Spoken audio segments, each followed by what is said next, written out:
안녕하십니까. 국제무역연구원의 최용민 연구위원입니다. 우리나라의 서비스 무역의 문제점과 경쟁력 현황에 대해서 말씀드리겠습니다.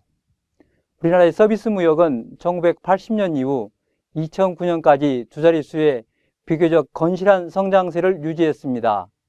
서비스 교육 규모가 1987년 처음으로 100억 달러를 넘어섰으며 2005년에 1천억 달러를 돌파하였습니다.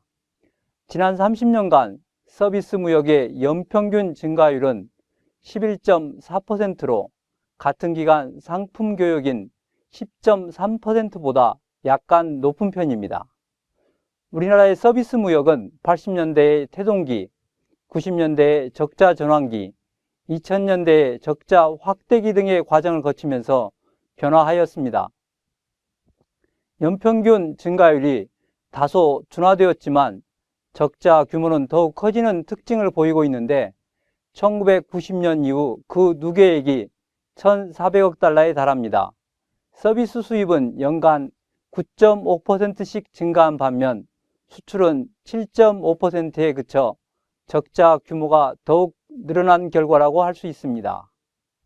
서비스 무역을 산업별로 보면 흑자 분야는 운수, 금융, 개인 오락 등이고 적자 분야는 사업, 여행, 특허, 통신, 보험 등입니다. 사업 서비스 한 개 분야만 균형을 달성해도 전체 서비스 무역의 적자액 대부분을 해소할 수 있습니다. 사업 서비스 적자는 제조업의 경쟁력 강화는 물론 국내 고급 일자리 창출에도 부정적인 영향을 미치는 것으로 풀이됩니다. 우리나라의 서비스 무역 수지를 국별로 살펴보면 선진국인 미국, 일본, EU에 대해 적자를 기록한 반면 중국에 대해서는 2007년부터 흑자로 돌아섰습니다. 적자 규모는 미국과 EU에 대한 금액이 각각 80억 달러 안팎을 기록하고 있습니다.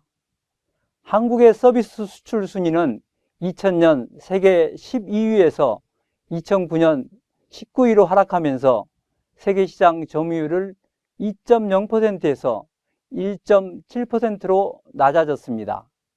이는 2009년 서비스 무역 수출액이 전년보다 25% 줄어든 560억 달러에 그치면서 우리나라 서비스 수출이 상대적으로 더 큰 폭으로 줄어든 결과입니다. 한국은 제조업과 서비스 수출 순위를 비교했을 때 그 차이가 가장 크게 발생하는 나라로서 서비스 산업의 경쟁력이 상대적으로 취약함을 보여주고 있습니다.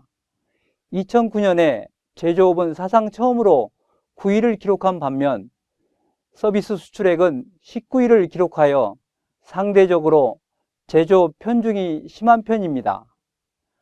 한국 외에도 벨기에, 네덜란드, 중국 등은 제조업 편중 국가이고 영국, 프랑스는 서비스업 편중 국가입니다. 전체적으로 TSI 지수는 2006년까지 완만한 하락세를 보이다가 그 이후에는 다시 상승세로 전환됐지만 전반적으로는 확실하게 경쟁력을 확보하지 못한 것으로 나타나고 있습니다. 산업별로는 운수, 건설, 금융 등이 경쟁력을 확보한 것으로 보입니다.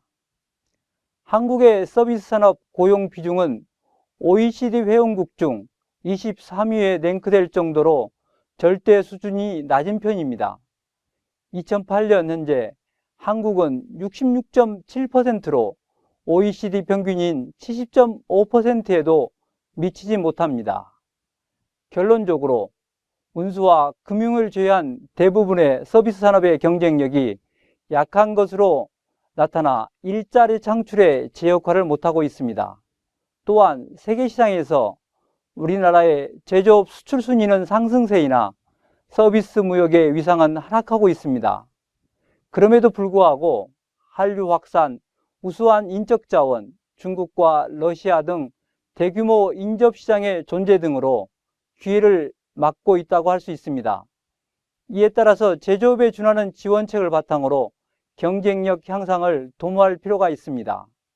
서비스 무역은 세계적으로 높은 성장세를 유지하고 있는 데다 경제 위기에도 상품 무역에 비해 낮은 감소세를 기록하는 특징을 보여 무역 정책의 중요한 부분으로 서비스 무역을 대할 필요가 있습니다. 지금까지 우리나라 서비스 수출의 문제점과 경쟁력 현황에 대해서 말씀드렸습니다. 감사합니다.